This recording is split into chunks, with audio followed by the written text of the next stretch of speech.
बिस्मिल्लाहिर्रहमानिर्रहीम। अस्सलाम वालेकुम दोस्तों, साडे सारे ग्रुप की तरफों जिन्ने साडे भरा पूरी दुनिया ते साडे भरावां नूं सब नूं ईद मुबारक। नहीं मैं कि नहीं बाबा बड़े बड़े दा देना इन्हां ने साडे नाल बड़ियां मुहब्बतां कीतियां ने ते साडा बड़ा दिल खुश हुंदा भी भरावां ने साडे नाल बड़ियां मुहब्बतां कीतियां ने ते साडे सारे भरावां नूं जिन्ने पूरी दुनिया दे ने साडे भरा सब नूं ईद मुबारक। पाकिस्तानी परदेसियां नूं अल्लाह पाक तानू हमेशा में हसदे वसदे रखे, सब दी ईद खुशी नाल लंघे।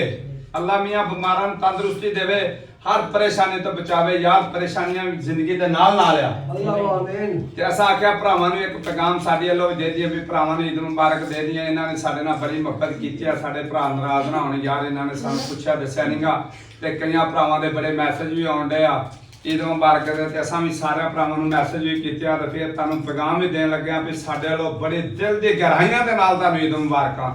असां किन्नियां तुहानूं रौनकां दिखाउने आ यार, हसाउने आ भी चल साडे भरा खुश हो जाण।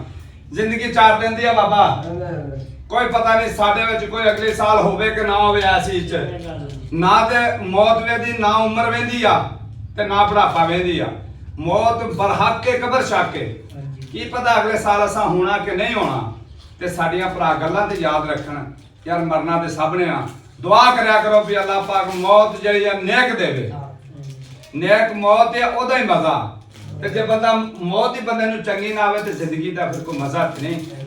आ ते आरज़ी जिंदगी असल जिंदगी ते उत्ते दी जिंदगी है जिथे सदा रहना, जिथे ताड़ियां सारियां परेशानियां खत्म, तानू कोई परेशानी नहीं होनी। ताड़े इत्थे माल चंगे होणगे तो उत्ते आसानी मिलेगी।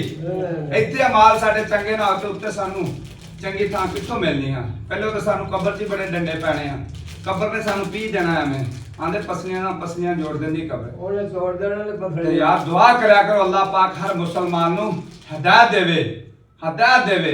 ते यार बहुत बहुत दिल दियां गहराइयां ना साडे वालों तानू ईद मुबारकां ने।